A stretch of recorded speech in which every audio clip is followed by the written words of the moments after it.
We've made it through the first 2 weeks of picks. My record is 7-4, and you're at 6-5, so we're both over 500. 13 and 9 combined if you wrote all of our picks, especially on BroThrow. You saved an extra zero point 0.9 units by not having to pay any vig on any of those losses. So, strong start for us this season, and I'm looking forward to continuing rolling it up.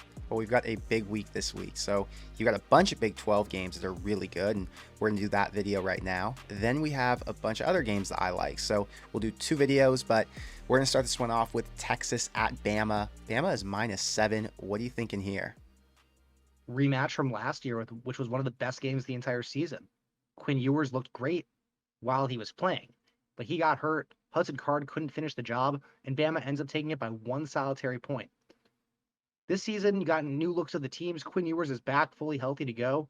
Bama has quarterback Jalen Milroe, who's a much more running-focused quarterback. The run game looked really, really good last week against Middle Tennessee State. Texas did not look so good against their opponent, Rice.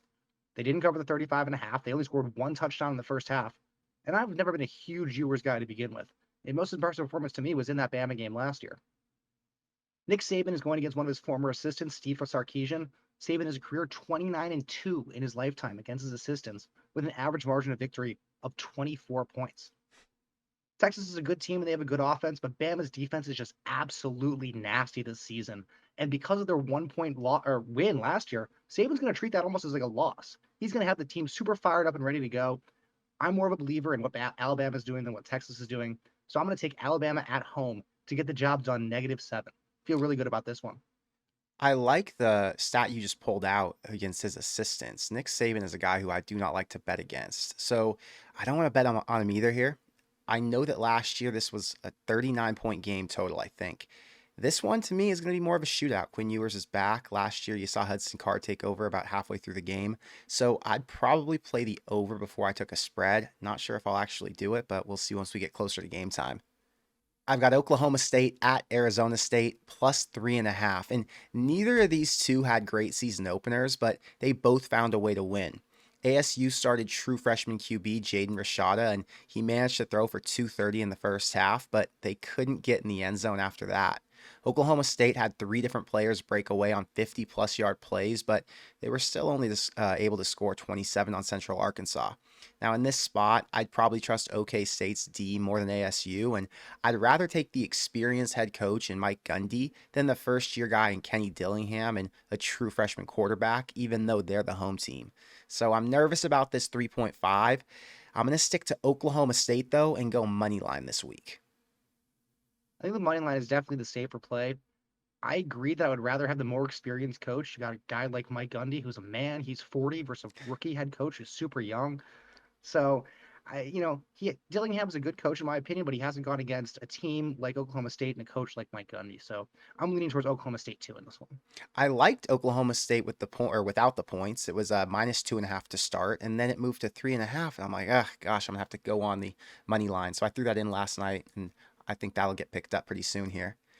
Next up is Illinois at Kansas, -3 at home. And they're wearing their blackout uniform kit. The game's at night. It feels like a great spot for Kansas, but the line's got me feeling nervous. So what do you think here? And Kansas fans might be super hyped because that's the day after the Kansas City Chiefs opening day of the regular season for football. So the fans might get super hyped for this one, especially with the blackout jerseys. What I'm really looking for this one is the health of quarterback Jalen Daniels for Kansas. He missed last week's game with back tightness, and they're not sure if he's going to go this week or not. I believe he will play because they're playing a team like Missouri State last week. They don't really need Jalen Daniels to win, especially when they have a very competent backup in Jason Bean.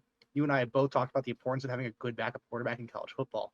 So even if Bean does have to go against Illinois, I think he's competent enough to get the job done. Kansas's offense is much more elite than Illinois', and Illinois did not look particularly good last week against Toledo. They needed a walk-off game-winning field goal just to get the job done at home. 3 points only at home. Kansas is really good offense. I'm going to take them because I think it's going to go higher if Jalen Daniels gets announced confirmed in for the game, which I think he will play. Yeah, if Jalen Daniels play, I would see this spread going to 4 or 5. Last year, the issue was Kansas couldn't beat a single good team. I think their best win was against Duke or Oklahoma State at home. Now, Illinois is going to bring a different toughness at the line of scrimmage. So even though I love Kansas's playmakers and I love their offense and the potential with Jalen Daniels, I can't make this an official play. But right now, my lean is Kansas minus the points. Next up is Iowa at Iowa State. Iowa State is getting 4. In the last 5 times these two played, it's been decided by 3 points or less 3 times. Now, the total's at 36.5, and it's only gone over 35 one time in the last 4 games. Last week, Iowa State scored 30 on Northern Iowa, but I don't see them getting past 14 this week. And Iowa's offense sputtered against Utah State's defense, so I'm not sure they're going to score that much either.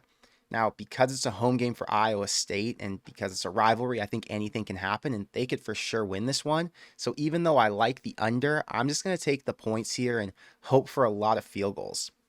I'm an absolute sicko. I want the under. Whenever the under is this low, I always want to be on it.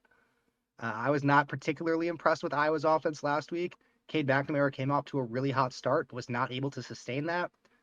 Even in a game where Coach Brian Ferentz had the potential to put up a lot of points and get to his 25 points per game minimum, he still wasn't even able to do that. They only put up 24. So not a huge believer in Iowa's ability to score in Iowa State. Definitely don't believe in Iowa State's ability to score in Iowa. I'm thinking this game is like a 17-10 type game, so I'm going under for sure. Next up is Utah at Baylor. Last week, Utah started off hot against Florida. Baylor was upset at home by Texas State. They're getting 7.5. What do you think? Yeah, and now quarterback for Baylor, Blake Shapen, will be out for this game. He got injured in that loss to Texas State. He's going to miss this game. Luckily for Baylor, Cam Rising, the quarterback for Utah, probably also going to miss this week's game. He didn't play last week. Don't think he's going to play again this week. Both teams have a very strong defense going against backup quarterbacks. Now, I know that Baylor's defense did not play well against Texas State, but I'm still a believer in Dave Aranda. I'm still a believer in what he's done with this program, and I believe they're set for a huge bounce back opportunity. There's going to be regression back to the mean. Baylor's not going to play this poorly. Aranda's going to get them going in practice. You know that with a loss like that, practice is going to be intense and extremely harsh for the players, as it should be when you lose to a team like Texas State. The line opened up at Baylor minus 1.5 and is now all the way up to 7 plus 7.5. That's a 9-point swing. I know no one wants to bet on Baylor because they lost to Texas State and they have the backup quarterback in there, but I'm betting this as a pure regression play. I like Baylor plus 7.5 and the under 47. I think both defenses are going to show up, and I think Utah's going to win this one 21-17, something like that. I like that. Baylor looked terrible and Utah looked like a complete team. So now we've got 94% of the public on Utah. So by default, I have to swing the other way. I haven't decided if I would make this an official play yet, so I'm not going to mention it in this video, but I'm probably going to have to play it just because the entire country is on Utah. And just so you guys know, if you haven't heard me say it before, you can sign up for BroThrow for free. The link is in the description box below. You get to play no vig. That means you get to play without having to pay any juice on any bets. They all pay even money. Spreads, totals, and money lines even have better odds. So make sure you sign up for BroThrow for free in the link below, or you can use promo code YouTube. The site is invite only, so you've got to use that promo code to get on. But Jake, we've got one last game here. I've been excited for this one for months. It's Oregon at Texas Tech, and Texas Tech gets plus 6.5. Last week, that did not look very good for Texas Tech, and things looked great for Oregon. Now, before the season started, I had this game circled because Texas Tech ended so hot, and we were making a lot of money on them towards the end of the year. They're at home, at night, sold-out crowd, even though they're coming off a loss to Wyoming, and Oregon scored 81 last week. And obviously, Oregon's the more talented team, and I'd argue they're better overall, and they for sure got the best player on the field in Bo Nix. But Texas Tech was 4-1 at home last year, and there's just something special about Lubbock at night. So I'd usually take the over here, but it's 69, which is pretty high. So I'm just going to ride the trend. I'm going to say Texas Tech can beat anybody at home, even when they shouldn't, and I'm going to take the 6.5 in this spot. Yeah, Texas Tech in a similar position to Baylor, losing to a much inferior team. You know that they're going to come back and be practicing with intense focus and intense motivation this week. I still like Oregon to win this game. I think they're an intensely talented team, and I don't think Texas Tech has the guns to keep up with them. So I do not hate the over in this play too, because I think this could be a shootout. But I would definitely lean towards taking the points at home with an incredibly raucous Texas Tech crowd. Agreed. All right, Jake. Well, you and I are going to be at a game this weekend together, so we'll go and talk about that one in our next video. But thank you for making these picks with me, and I'll see you in the next one.